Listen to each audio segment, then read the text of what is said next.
we're here in Dallas, Texas at the PhD Speed Gaming event. We're joined here with Steve, Jack, James, and Randy, who's got two cool games to show us. Yeah. Too cool. Too cool. I brought a team up we did with Cryptozoic, Batman the Animated Series dice game, and then Ghost Love Candy. All right. What do you want to show? Let's look at Ghost Love Candy first. I want to look at Ghost Love Candy first. All right. Ghost Love Candy. You are ghosts. You are no longer capable of eating candy, although you love to. So, your plan is to live vicariously through children in the neighborhood. That's always my plan. So, yeah, well, the afterlife's a heck of a thing. So we have a whole bunch of kids in the neighborhood. Somebody has stuck a whole bunch of promo cards in here, so I may have less of those. Each kid is different. So you'll have a bunch of kids in the middle row that will have different abilities. Okay. We are ghosts, so our decks are actually very similar. There's a couple of different ghosts. You are labeled 1 through 9. All right. Each of us would have a different colored ghost, different name, different art style for the ghost. There's 6 total. Our goal is to get the most candy, to have the most points at the end of the round. Not necessarily the most candy. Each of us has a different candy craving card. Right. So for me, the hidden values, I want licorice. You do not. Okay, so these aren't open though. So these are hidden. These are hidden knowledge Okay. that only we would have. Okay. As the game goes on, these will be listed. They're out in a line on the table.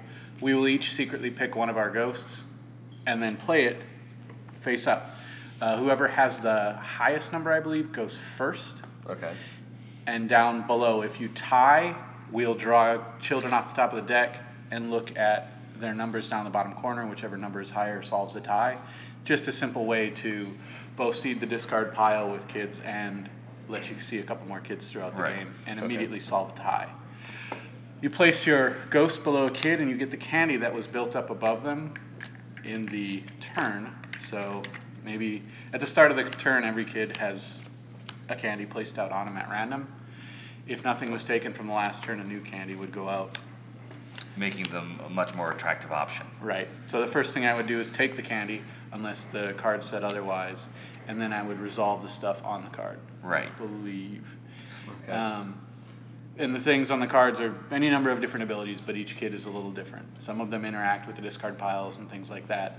So if there's no candy in the discard pile, it isn't as good a deal to build up on that kid. And then therefore maybe the candy will build up then because no one's choosing them. Right. Which then in turn now make it better. it's evening out, Right. and you can get a better deal off of it. Self-balancing that way. If over time enough ghosts are on a kid, Oh, so that card stays there then. That so card if stays you out. Let's say if it was the highest card goes first and you used your 9 right away, Your 9's gone. Yeah, so- For the rest of the game, the 9's Okay. gone. All right. As your cards build up, if ever the sum of these cards equals or exceeds their courage, the kid's going to leave the neighborhood. When a kid is scared out of the neighborhood, you take them into your stash, and they're worth -2 points at the end of the game. You don't want to scare the kids away, you just want their candy. We're nice ghosts. Right. Kind of. We just want to steal from them. Yeah, the afterlife hasn't been mean to us. That's the gist of the game. The setup, relatively easy. I mean, it's one page of rules. That's always a yeah. plus. Yeah. One page, both sides, and there's large pictures and advertising on it. It's not that complicated. I imagine this will be around for Halloween. That was our goal, yes. Okay. Yeah. And some people have it already. It was originally a Kickstarter. Okay. Okay. This is one of those instances where Kickstarter funded and not everybody got the Kickstarter results. You can look into it, I'm sure. The line's there. So you guys swooped in to save the day. We did what we could. We can't meet all of the Kickstarter promises they made, but we did decide that these people do deserve a copy of the game. Sure. So they already paid for it, so we just sent them on a free one. It's always awesome to see. Would have felt wrong Yeah. to just come in and make a profit without at least trying to solve that. Yeah. That's Ghost Love Candy at $19.95 price point. Okay. Yeah. So quick, fun. Yeah. Good. Looks like good for kids, family kind of. Yeah. game. Should be relatively easy. Unless they're scared of ghosts. Even then, the ghosts are, I mean, mixed spooky. Come on. I don't know. I've never seen anything as terrifying as a ghost with a handlebar mustache. That's up there. That's up there. That's what Ghost Hunter's searching for. So, then you've got Batman, the animated series dice game. Your animated series dice game. I'm guessing it involves dice. It does. It does. It's a Press Your Luck style game. We have, with many of our Press Your Luck style games, they're very similar in the original nature.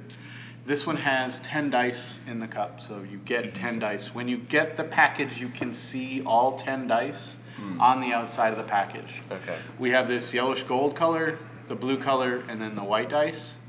The middle difficulty is the blue die. You are trying to get money bags. We are the villains. We are the villains. We are not the heroes in this. We are trying to get the money bags. We are trying to avoid the Batman. Okay. And when the alarm bell sounds, we know someone has been notified that we're doing this stuff. The blue dice have 2 of each. The white dice have only 1 bat symbol and 3 money bag symbols. And the yellow dice are the hard dice. They are mostly Batman is coming for us. The spotlight is on. The spotlight is on, and they only have 1 money symbol. So they're 2, 3, and 5. Display is very similar to other games. We have a whole cup full of dice. We shake it. We pull 3 at random, roll them. We set aside any loot and bat symbols. If we wish to continue, we are allowed to do so as long as 3 bat symbols have not shown up collected over all the rounds. And then if we're going to continue, we have to re-roll any dice that have alarms, but we always try to roll 3. So we pull more dice at random out of the cup until we have a total of 3 to roll and roll. Got it. The difference with this from our other games are the villains. We have Poison Ivy, Catwoman, the Riddler, and the Joker. Cool. We've done as much with iconography as we can so that this stuff's on the table. When you're playing, it's just out there. Right. Poison Ivy, you may ignore 1 blue bat symbol. So as long as one of the bat symbols you rolled is blue, you can roll a total of 4 bat symbols before you're busted when she's out, each round. Catwoman, every blue loot symbol counts as 2 points instead of 1 at the end of the round. And we're trying to get to, I want to say 30, but I'd have to look in the rules to be sure. Right. Okay. The Joker, he's our special one. It doesn't matter if you get busted or if you, like, okay, I'm stopping, I'm taking my points. For every set of 1 of each color that you have on the table, you get a bonus point. So sometimes it's not in your best interest to stop. You know what, this is a terrible score. If I push it a little bit, I can probably get another bonus point. It's the difference between 4 points and 2 points, and it might come out better. Joker's a weird guy with a lot of points. Suits him. He's got a very consistent scoring through the game, though, because he's usually going to get something. The Riddler, on the very first roll, instead of pulling 3 dice, you pull 4, roll them, and then you can throw back whatever you want to start the heist. After that, his turn proceeds as normally. There's also a promo Mr. Freeze floating around somewhere. Right. Well, I do actually think these actually capture the certain villains. I mean, she's usually the poison, so that was probably one of Batman's more annoying villains to deal with. And, you know, she's a cat burglar, so getting the money. And the Joker is going to do the craziest thing. He wants the worst dice. Right. No, yeah. And the Riddler, you know, the Riddler's good with his first riddle, you know, and then after you solve it, sort of, well, there you go. We liked the way these powers worked, and we wanted to mix in Harley Quinn, because the animated series was where she was first introduced. Yeah, actually, she's one of the few characters where she didn't start in the comic. Yeah, she didn't start in the comic. She started in this animated series and rolled over into the comic as such a popular character. Yeah. We really wanted to, but none of these abilities felt right for Harley Quinn. Right. So perhaps someday in the future we'll work more towards that. But here we the abilities that we came up with, that we tested through, that were fun, didn't. No, I mean, I definitely can see this, because we played some of the similar dice games, but having this stuff could be a lot of fun, especially like extra press of luck, or just being like, yeah, why not? Just being different from the other person you're playing Yeah. with can differentiate a lot. It makes the game more you. Right, and it also makes it so when you play it the next time, you're gonna probably play a different way. Right. Like maybe the first time I had this character, so I was fine with going for the extra dice. But then if I get a different one, I'm like, okay, now I really want blue dice.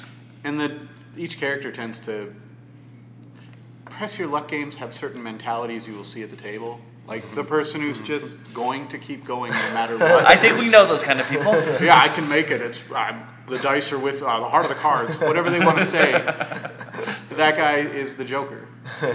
Because even if that person busts, they're getting a couple of points as they go through.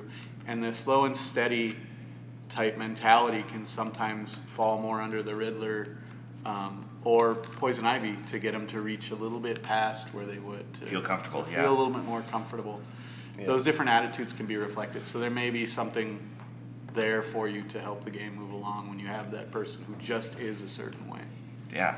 Anything else you guys have that you don't have in person that you want to talk about that's coming up in the future or just came out? If not, it's okay. I am not in the marketing department. I do a lot of the trade show stuff, and I do a lot of development and a little bit of design. That being said, I've touched a lot of things that I'm not supposed to talk about, so I'm very leery of, oh yeah, we've got this coming out. Okay, we'll try not to get you fired. That's a goal of We're mine. going to talk about everything off camera. So we'll know. I know that we've got a couple of projects. Easily go to our website or talk to us on social media. I know we were just talking about the new Zombie Dice Horde Edition that has all the stuff mixed into it. Yeah. So that's one thing. If you like these dice games to check out. And it's a very similar vein to this. It doesn't have the characters mixed in. Right. Not that they couldn't be mixed in. You can play. There is nothing stopping you from using these pieces or using something equivalent. Zombie Joker. Yeah. Right? They could be fighting using the zombie dice. It's a very similar model. You just have to know what you're looking at when you do it for this to make sense. Yeah, it's nice to have those options. And nothing says that if it's not a popular thing, it wouldn't. No, I silenced the phone, but the alarm. Nothing that says that if that doesn't sell very well, we couldn't do something like this in the future, especially if there's a demand for it. Sure. Yeah. If people are willing to give us money to do the work, we're willing to do a lot of stuff as long as we can make. I mean, the money's got to be there. It's hard to get some things that are too small into distribution. Well, you just got to roll for it first. Yeah. So it looks like whether you want to steal candy or money, you've got to. It's very dark. It's very dark in this interview. We're haunting children. Both are also made for kids. Yeah. Pretty much. Good. I don't know what that says about us. I don't want to delve too deeply into it. We won't go into the ethics of Munchkin. No. And Munchkin, there's always more coming out. Oh, of course. It's hard to talk about it because I'm not in that department as much, so I've seen it. I know what we're working on as far as the Munchkin CCG and things like that, but I don't know too much outside of the CCG. At any rate, I'm sure people will be hearing about it. We'll have links below. You can check out all of the Steve Jackson website and Twitter and all that and keep track of it. Until next time, though, thank you for joining us, and thank you for joining us. Anytime. And this has been Roll for Crit.